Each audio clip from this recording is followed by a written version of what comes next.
My application I've been writing for the SOCNet grant for the National Science Foundation is I've called it Extreme Humanities. It's a software that's designed for the well, it has been designed around the use of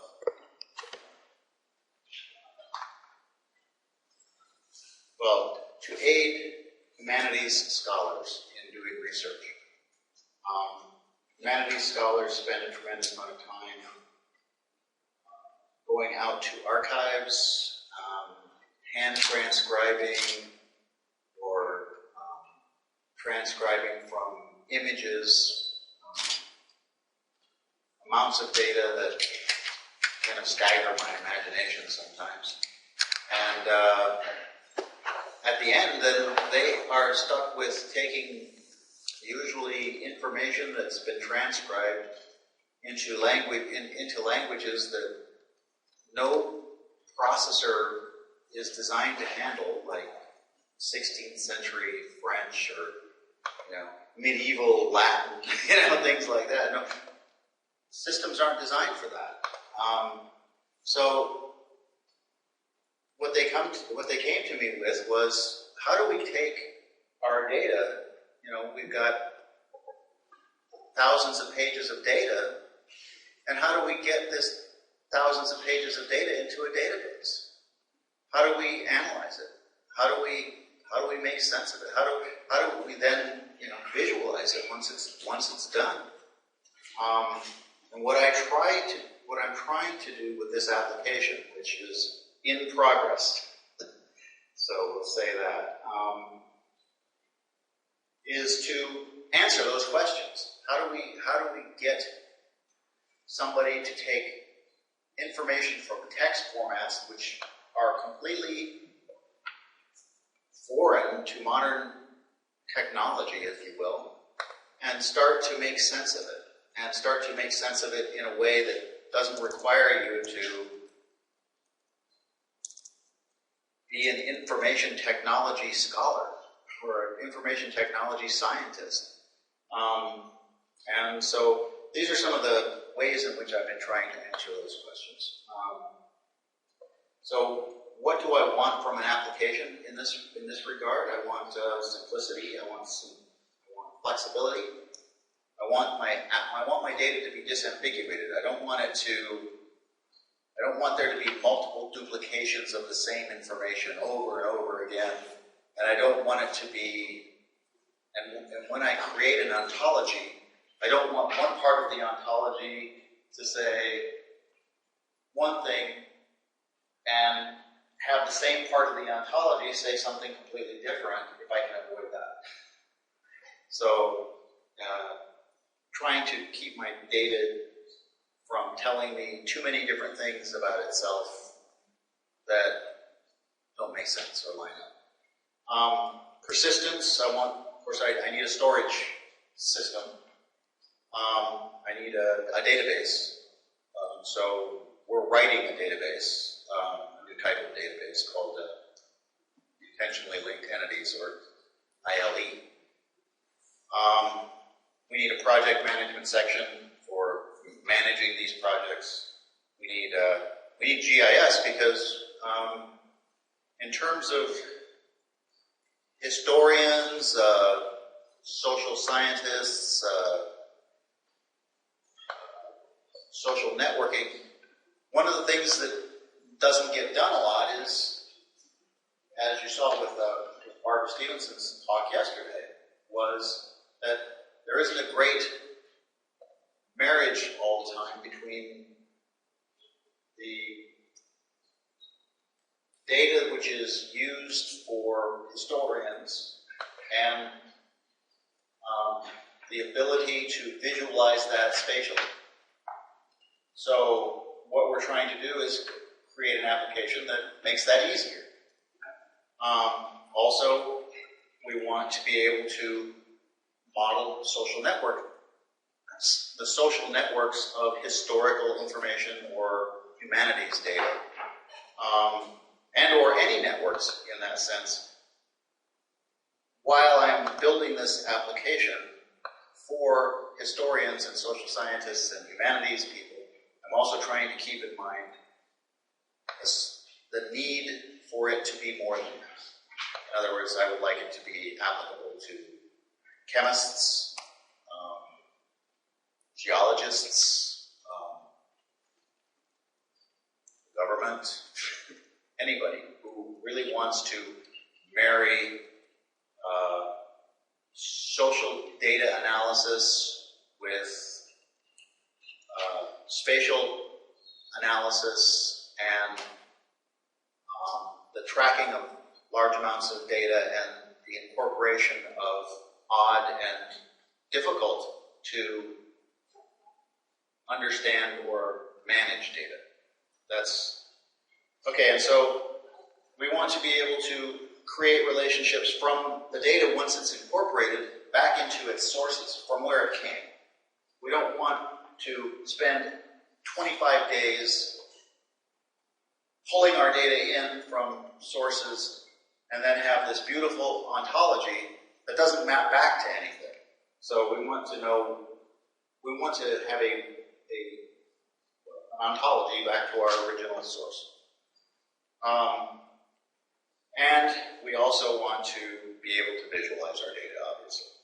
So, quickly, ILE is intentionally linked entities. So, as you can see, an entity in the squares could be names, events, places. A relationship in the circle is just something that ties those together. So, a way to intentionally link them is to say I have John Doe, somebody named John Doe. The way to make an ontology, if you will, between those two names and a person is to create a relationship called person and connect John and Doe to that relationship.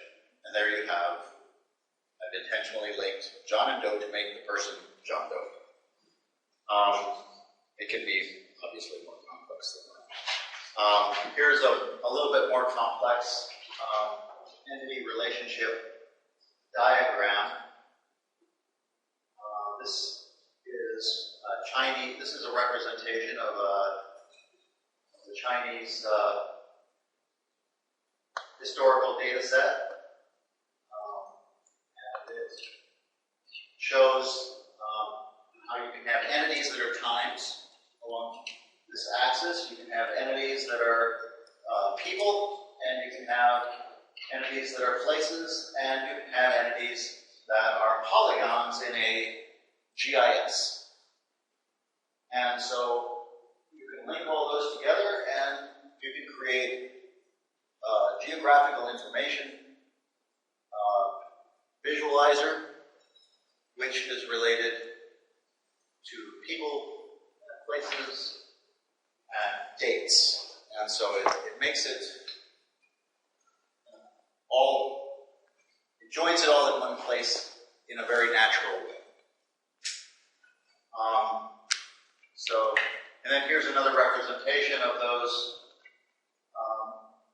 kinds of things in a temporal way. We have time A, time B, time C, time D, and we have the relationships between those and the polygons that are going to represent those times. So this is how we look at the database in our new database structure in terms of we kind of are getting away from the idea of tables. It's not exactly a network database. It's rather columnar, but it keeps itself from being strictly that as well. Essentially, you can model any database with ILE, and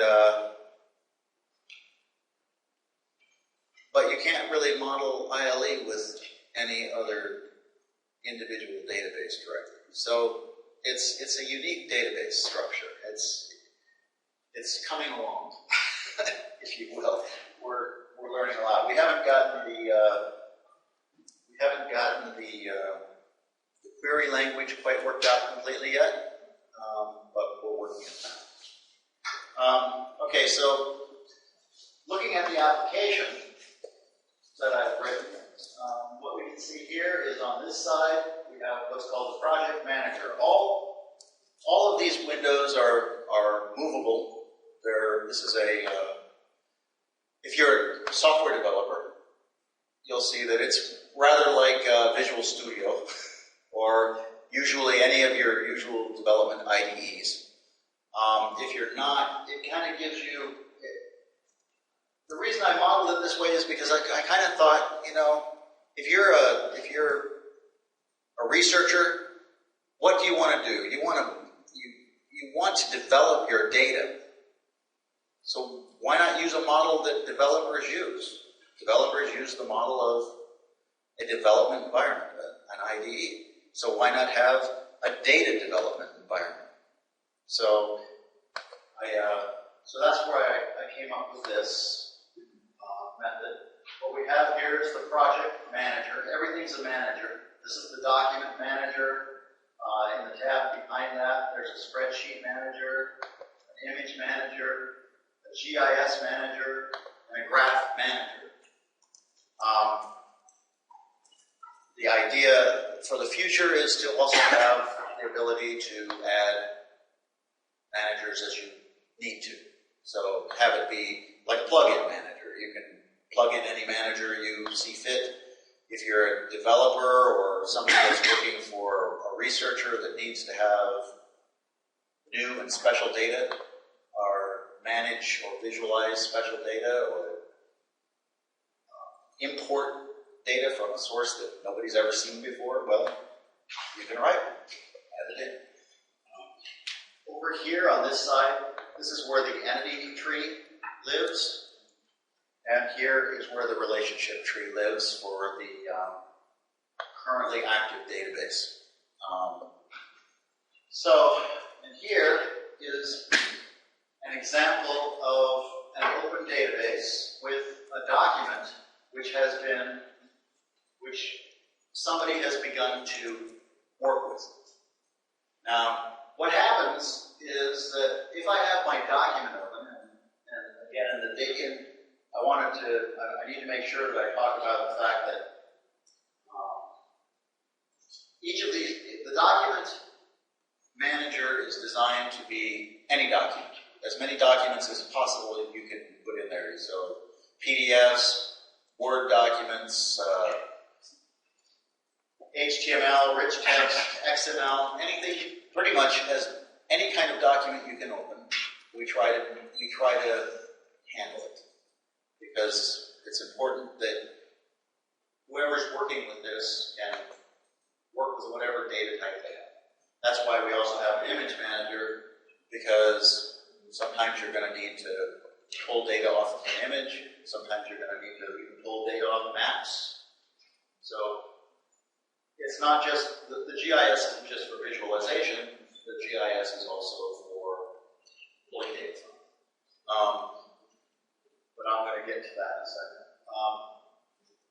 So anyway, so what's happened here is somebody's gone through and they started selecting pieces of information and they started adding it as entities to our entity list.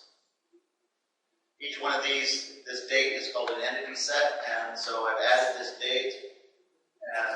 date and these folios here, see, and as I've added each of these things, the text, see here where we have Bordeaux, and we have here Bordeaux. So every time you add something new to the data set, it goes through the entire text of your document and it searches for it and it marks it in your database. That way you don't have duplicates and you know in the source where the data is coming from. Here's an example of some place data that has been brought in, and the database has been created, and we've created some places, and we've created some relationships to their places of origin, or their regions where they come from. And we've plotted them here on the map so that we can see how that works. Now, what I want to do, though, is see.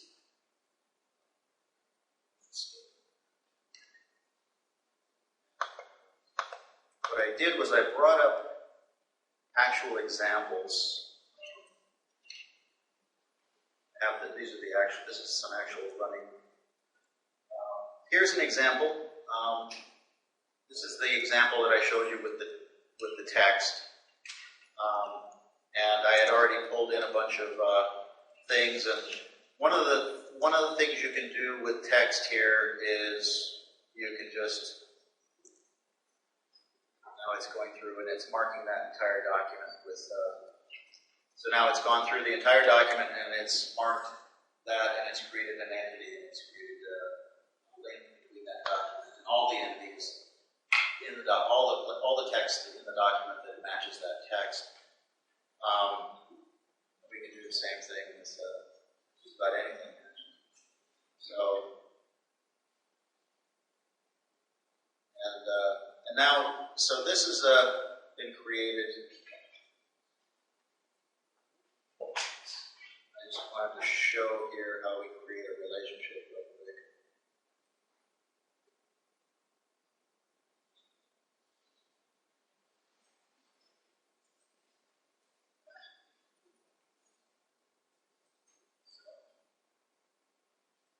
Have the drag and drop one done yet.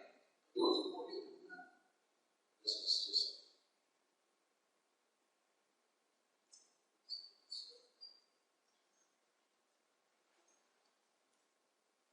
So now it'll create a relationship for all the marked data that was in that section that I just pulled up. And so here they all are here, and you can see that they show up wherever they match. So basically, if you're working through your text, you can create your relationships, you can create your entities, you can create a list of entities, and it will go through and mark it.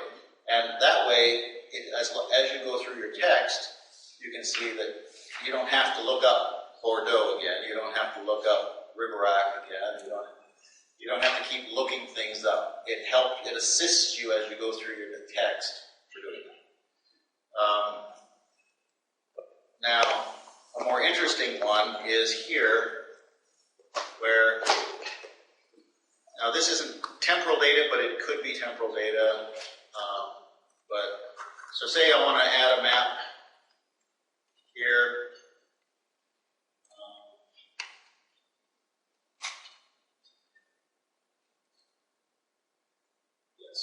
Say I want to add a map of the world.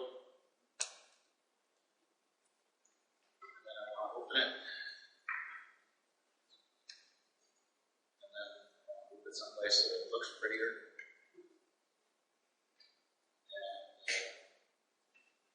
And okay, so now I've pulled up a map, and it's now linked. It's incorporated into my project, and if I want to, I can go here and I can start to plot. And so what I'm doing here is I'm going through each of these in this list, and it's plotting their locations across the world.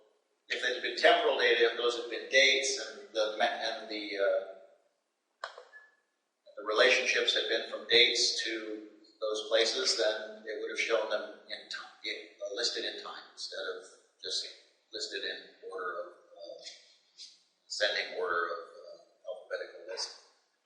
So it's just a way for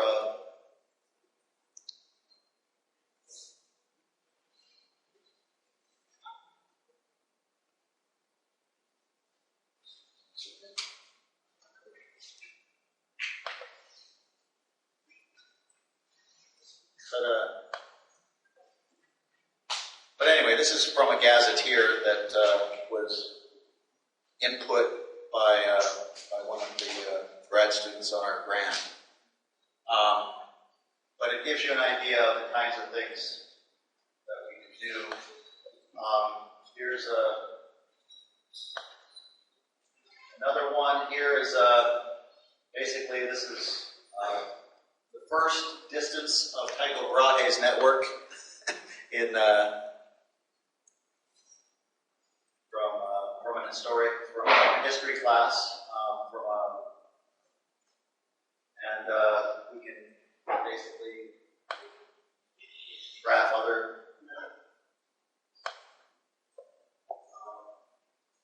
ones. So it's all part of the same application. And if there were place names associated with, if there were places associated with these names, we would be able to show them on the GIS. So another application that I'm working on, which I unfortunately wanted to get done for this, but I didn't, unfortunately, was this spreadsheet here.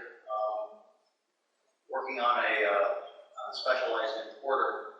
Now the importer here, you can include your data. You can tell it that it's an entity or an attribute. You can say what name, what type it is. In this case, I could have said places of origin, or I could have added one. I could incorporate new attributes, and if you look here,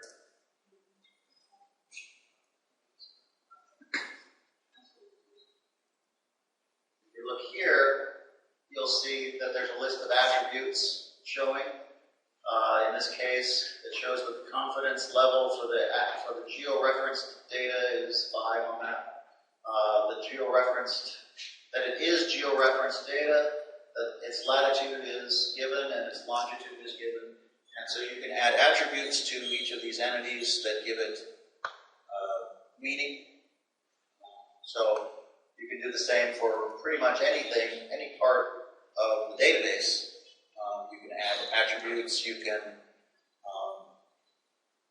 incorporate relationships between them, you can drag and drop one relationship onto another. But what we're trying to do is make it easier for people to work with data. And to visualize it once they've worked with it, and once they've started using it.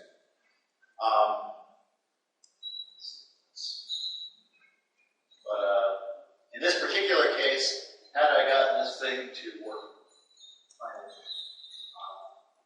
perfectly,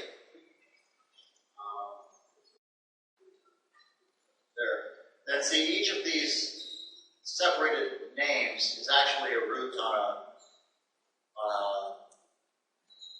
a voyage, historical voyage for a mercantile voyage, and so that's what I wanted to be able to do was to be able to show those routes. Anyway, so where we're going from here is